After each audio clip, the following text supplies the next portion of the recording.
As someone who has obviously never been ghosted in their life or been in a situationship or not had someone fall in love with me immediately, I feel like it's my duty to just give you guys some advice on how to date. That's a joke, obviously.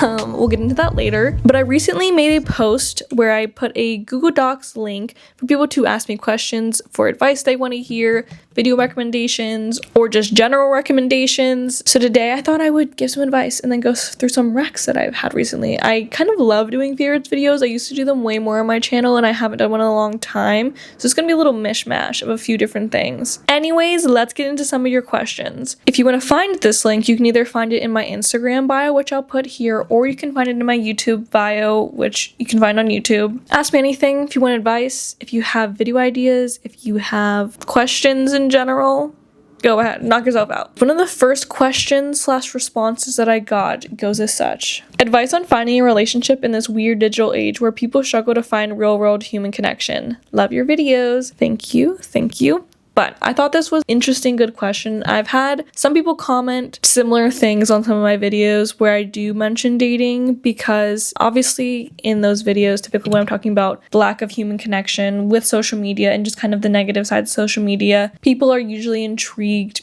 and personally affected by this new online dating world. So while I'm definitely not the expert, I don't have the hack that makes every experience on a dating app wonderful. If I did, then I wouldn't have some interesting stories. But either way, I do think I have some two sides of the coin advice with dating app because me and my boyfriend met at a karaoke bar through a mutual friend. So I do have some experience with in real life dating, getting to know someone, and I also have some online dating experience. So I want to break this down into a few separate parts, primarily between online dating and dating in real life, where they kind of overlap, where they don't. So to get into it with online dating, I've said this in a few videos, I am not anti-dating app. I think it gives people more opportunity to meet more different people than generations in the past have had. There's an upside and down to that because obviously with more people on the apps, people think there's more options, kind of devaluing the idea of dating as a whole, making it less serious because it just kind of feels like a phone game. But in another way, you're afforded the opportunity to meet people that you would never meet in your life. I think a lot of people romanticize dating pre-internet. It's like, oh, my grandparents met in a small town and they fell in love and were together. There was no one else in the world for the two of them. And while that may be true,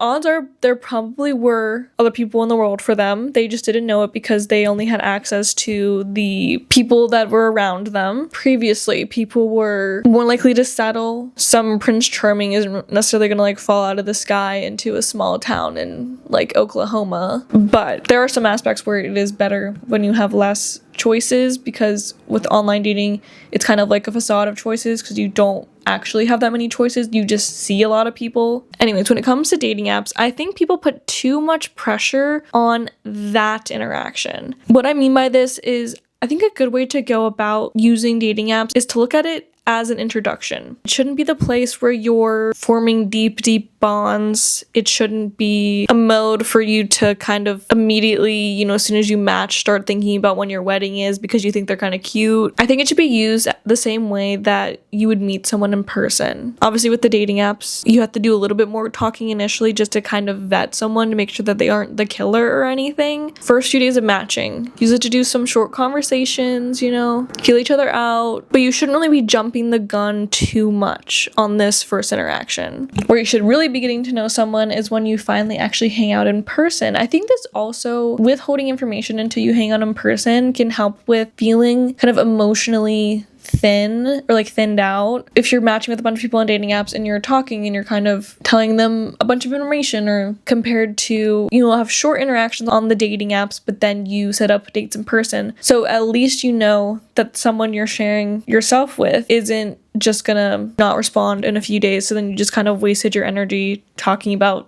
growing up and your dog, Little side note here, the other day me and my friend were talking about the Hinge layout, how you have the questions, you have the things you answer about yourself, and we were giggling at the fact that on Hinge there's alcohol, yes or no, if you drink it, weed, yes or no if you smoke it, and then there's pills, which I guess makes sense to kind of get it out of the way. But that just feels very personal. I guess if you use pills recreationally, you would maybe want to put that, because some people wouldn't really be into that. But typically people, you know, that are doing Molly for fun on the weekends kind of look like they do Molly for fun on the weekends. But I just thought that was weird. Anyways, my next piece of advice with dating apps, so this would be like after you kind of maybe meet someone once or twice, or, you know, you're talking a lot on the apps, don't even for a second start to think about them like a real person. That sounds crazy. I'm talking about romanticizing the shit out of them because you have literally only pictures to go off of, and also prompts that are probably just the best version of themselves. Back when I was on the dating apps, which stopped in 2023, probably was going more hardcore with them 2021, when little old me was on dating apps. A mess. She was a mess. So touch starved and emotionally starved that anytime I would match and like sort of talk with someone, I'd be like, so when's our fucking wedding? Are you in love with me yet? Yeah, you're in love with me. Like, I would simply go delusional. Like, you don't know this person. Girl, you do not know this person at all. And I remember one time I matched with this guy, I don't even know, Bumble maybe, but he had a job that he traveled a lot with. And I remember we were sort of chatting, and then one day I got like really drunk. Maybe, probably. I was probably really drunk. I was always drunk, 2021. And I remember messaging him like, so when are you gonna take me on a date? And I don't think he ever answered. Negative fucking Riz. Like, I was simply always just saying whatever I was thinking, and that was always kind of delusional. So with that story, my point is, if you are starting to feel like a little crazy about someone you met on a dating app and you've only gone on a few dates with them, maybe just like cut it off. Cut it off so you can kind of go back to earth and reflect on why you were being crazy with it, because it's probably desperation, not because you really like them. Hard pill to swallow, but that's usually the case. When I was matching people on dating apps 2021 to 2023-ish. 2023 I was better, okay? But I was just so desperate that, you know, I feel like I would have someone match with me, and if they were mildly cute, I was like, perfect. Okay. Like, this is fine. This is perfect. This is all I need. When I really should have been shooting a little bit higher with my relationship goals. I know that's easier said than done. I'm a girl who loves to maladaptive daydream, but to avoid as much as possible, because you don't know this person. This person is truly a thing, like digital pixels on your iPhone. So I feel like that's the hardest part to get over with dating apps. The app is just like the hey, intro, and then everything else should function as if you met this person in your real life. Let's go to ghosting. And situationships. Situationships and ghosting can happen through someone that you met in real life, but I feel that it usually happens when someone meets online, because there's less connection to them. I feel like if you meet in person, you probably met through a friend, or you have a friend of a friend that know each other, work together. So it's much easier for people to ghost or be the ghostee with online dating apps. Being ghosted sucks. Being in a situationship kind of sucks. I think a lot of people believe that dating apps are only really for situationships, when in my experience, well, a lot was situationshipy. A decent amount of people aren't necessarily only thinking of it in a short-term way. All that to say, situationships and ghosting do happen more frequently. When it comes to situationships, past situationships that I've had, pretty nothing. I can't recall ever being too emotionally invested in a situationship the way that some people I see post online are, or people that I know have met in person are with their situationship. I think I'm kind of lucky in that way, where when I've been in situationships, we're kind of equally like, okay, like, you're cool, but it wasn't like I was tore up when it ended. I do have a story, however, with ghosting, because my tip with dating app situationships, ghosting, a way to feel less shitty about getting ghosted, and one, I guess, would be to kind of not put so much pressure on it. Easier said than done. My strategy that's worked in the past that takes the pressure off of being ghosted and realizing that, like, this is literally just some random person I met online, is when you get ghosted or the situationship ends, end it on your terms, even if they're not answering you. I remember one time, I forget how old I was, probably 21. That's when I was truly off my fucking rocker, but I had gone on a few dates with this guy and he was fine. I remember him being nice, but at some point I texted him and I was like, hey, do you want to hang out again? Like, let me know. And then I never heard back from him to send him a text that said tough crowd. He never answered it, but but when I think about that story, like, I don't feel embarrassed, and I think that's funny now. Technically it was ended on his terms, but it just makes me giggle when I think about that because I said something kind of silly. So, maybe my advice is if you get ghosted, just like hit him with a meme or hit him with like some fucking goofy line.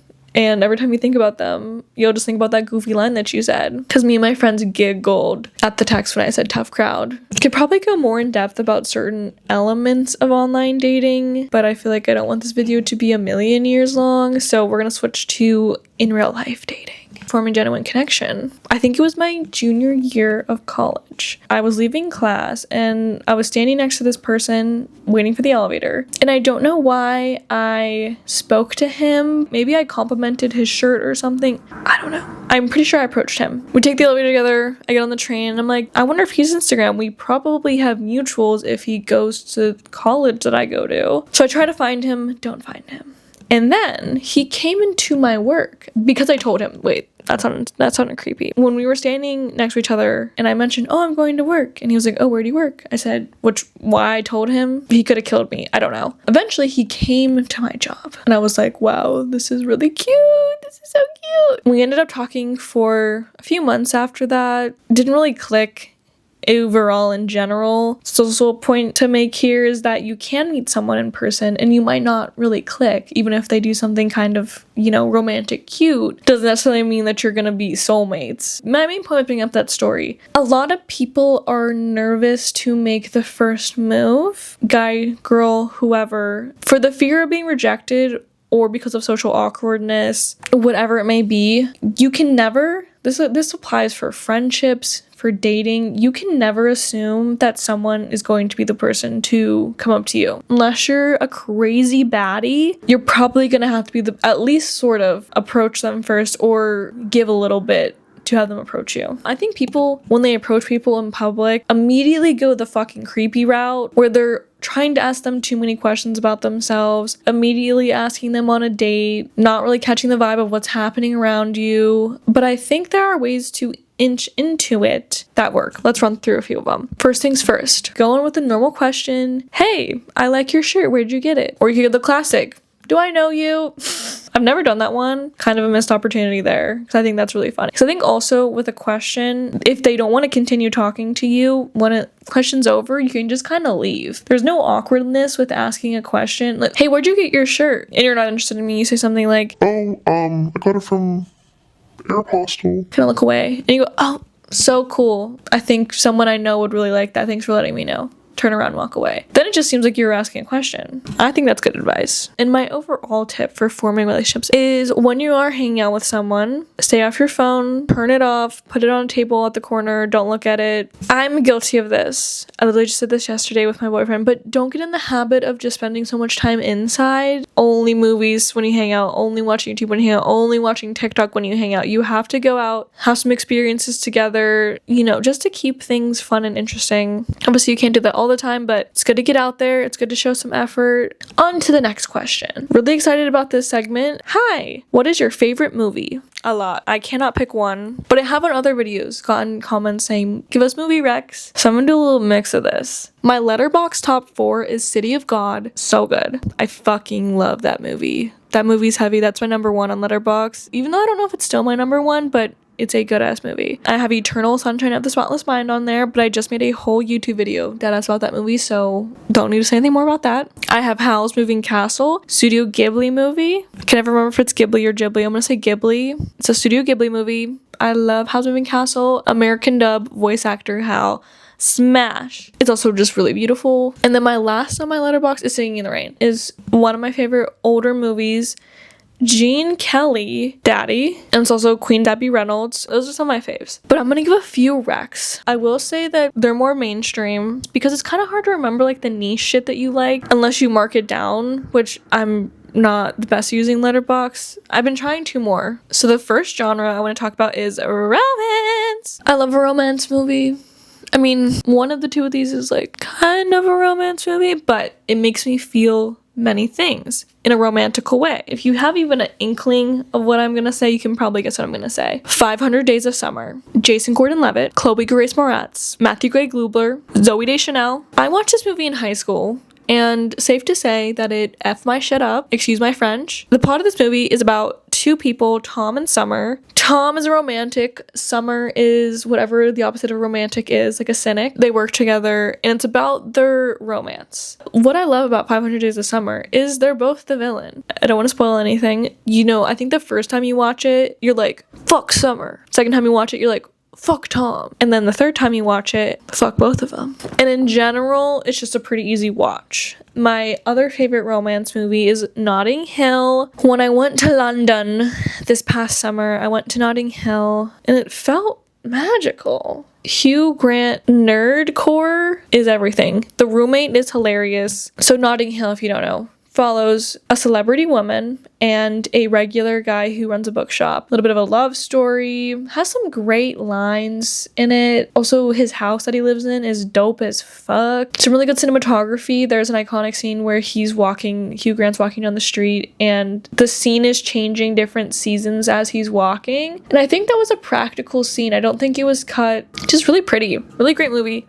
So easy to watch. So now we're gonna go opposite direction. Let's talk about some horror movies that I like. My all-time favorite horror movie is The Shining. I'm not a huge fan of horror because I don't like body horror at all. I like campy horror. I like OG horror. I love Friday the 13th. To me, the scariest thing about horror is psychological or suspense, thriller. I guess The Shining is more of a thriller. My next horror rec, which is more of a horror thriller drama, kind of funny at times, is Memories of Murder by Bong Joon-ho. This is a fire fucking movie. This movie is fictional, but it's based on the first serial killer in Korea. The killer always kills women in red. There's a whole element where it's about the police being corrupt. It's gory, but they don't like even show the bodies, like the dead bodies, that much. It's just fucking creepy. Okay, now let's do like some hidden gems. One of these might not be a true hidden gem, but one of them is for sure. My first hidden gem is called Lars and the Real Girl. This movie is so sweet. This movie made me fall in love with Ryan Gosling. So Lars and the Real Girl follows Ryan Gosling as the main character. I forget his name. Wait, his name is Lars. Duh. God. Who is socially awkward. They don't really say exactly what's ever wrong with him, but he's just kind of awkward, kind of off-putting, loner. He lives with his family. His family loves him very much, but they're like, come on. We gotta be less awkward, bro. So it's not like an incel story. I'm prefacing that it's not an incel story because of what I'm about to say. So Lars, in his loneliness, decides to get a sex doll, but he doesn't use it for sex. He uses it for companionship. And the movie is about his relationship with this doll, his family's, dynamic with the doll, their dynamic with him, the community's relationship with him and the doll. I'm not kidding. This movie, while it sounds fucking weird, is so sweet. I just got chills thinking about it. It's really a good movie. Ryan Gosling kills it. There's some other famous people in that movie too. I can't remember. I'll put pictures of them here, but it's underrated. And then my next hidden gem, Romeo and Juliet by Baz Luhrmann. I did watch this in high school, so that's why I'm like, maybe this isn't that hidden gem, but if you didn't watch it in high school, check it out. So it's obviously a Romeo and Juliet modernization. Leonardo DiCaprio is in it. I feel like more people have probably seen this movie on Pinterest than have actually seen it. That's an exaggeration, but it's modern in Old English. There's guns, there's car chases, drama. It's really good. It's also really beautiful. Also, sorry, I am a Leonardo DiCaprio apologist. I actually don't know anything about his personal life, so he could be like the literal devil, but when it comes to his acting, he is so fucking good. He got the treatment that women get. Leonardo DiCaprio experienced life as a woman because of the way that he was treated and then the way he was thrown to the fucking wayside dirt when he wasn't sexy anymore. He's still a good looking man. He's just not fucking 21. Now, my last two recommendations are gonna be something I watched recently and then new movies that I really like. I don't know if it came out last year, this year, but if you have not yet seen After Sun with Paul Mescal, After Sun made me cry really hard. And I didn't even cry actually when I was watching the movie. I cried after the movie. Iconic dance scene is heartbreaking. The story itself is told in a beautiful way. I also believe that it was Charlotte Wells' first directorial debut. I could be wrong with that, but I know it was definitely one of her first movies that she really had the reins on. The plot of After Sun is a woman reflecting on a vacation she took with her dad when she was younger. It flashes to her older version. She's clearly sad about depression, about, God, that sounds so fucking lame. It's about depression, but it is. It's also just really beautiful. My last recommendation is going to be my most recent watch, and that is Opening Night by John Cassavetes. I always forget. But this has Gina Rowland in it. John Cassavetes is in it. Warning, it is almost 3 hours long, or it's 2.5 hours long. It's about an older actress who's about to debut a play. It's about to be opening night. It's a psychological, kind of a little bit creepy, a little bit funny. At its like surface level, about her struggling with the idea of aging and not wanting her legacy to be the old woman in shows, like not wanting to be stuck with like being the old woman in movies, whatever. Anyway, so those are a few of my movie recommendations. Sorry that they're a little bit mainstream. I was just trying to think of these, very casually the other day. So those were the ones that came to mind. If I dig deep, I can find some of that film school shit. You know what I'm talking about? Oh, you want a film bro movie? Okay, my last recommendation. Blow Up. I bought it on DVD, Criterion Collection on DVD. Yes, I am annoying. It's about a photographer who witnesses a murder. That one actually is really good. It's also from the 60s, which is always fun to watch something from the 60s. Okay, my last topic I want to talk about today. Actually, a recommendation. Hi, you should do a favorites video. Yank my chain, why don't you? I actually really love favorites videos. I love watching them. I try not to be a huge consumerist, which is why this is basically the only shit that I've really been like, this is a need. So to start, I want to talk about hair care. I have been goo goo gaga obsessed with my hair products recently. They've been making my hair insane. I kind of fucked up my hair. Ow. I've had such...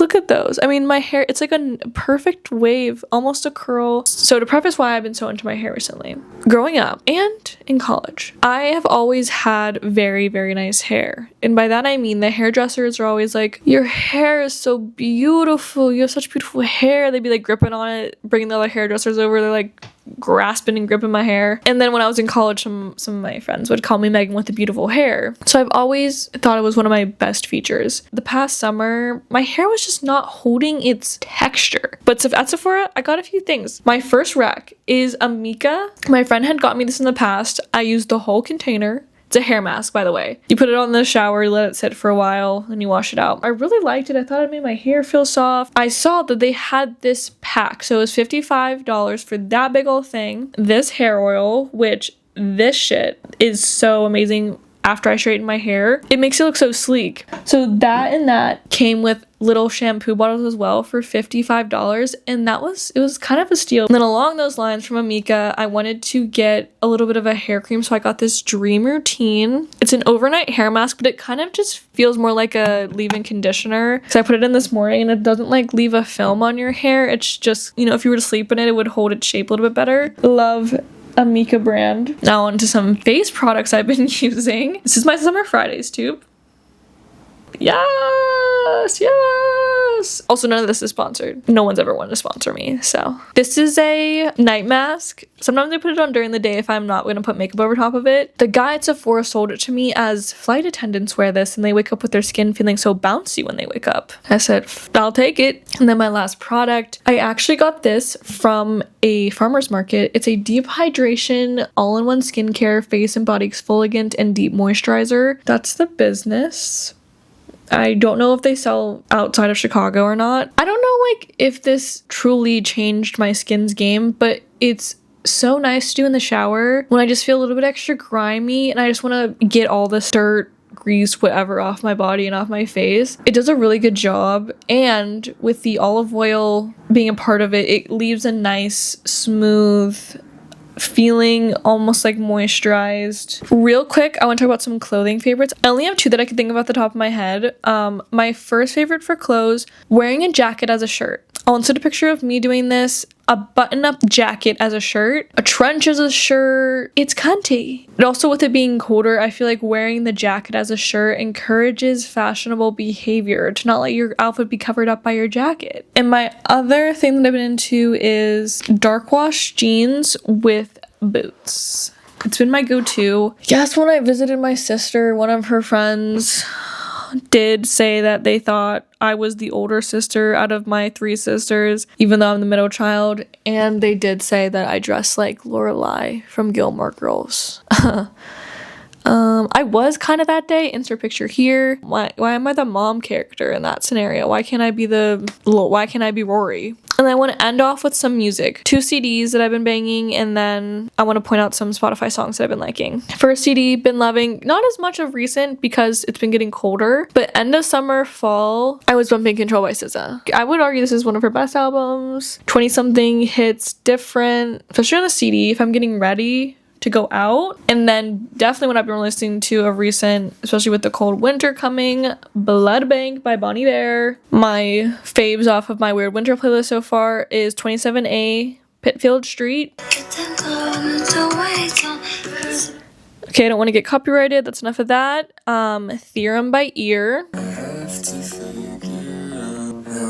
Don't want to get copyrighted. And then Think of You, New York. All of those songs feed my delusions, my maladaptive daydreams when I'm on the train. They make me feel like I'm in a movie, kind of sad, kind of happy, kind of confused, feeling every feeling. All right, thank you so much for 20K if I have hit it by the time I post this video. If not, thank you in advance, even though it's presumptive that I'll hit 20K, but I think we're kind of close, so it's okay. I cannot wait for my next year of YouTube and for however long I continue to do it. I've had so much fun. Love my community. Thank you so much for watching. If you made it to this point, follow me on Instagram, submit me questions. All right, bye.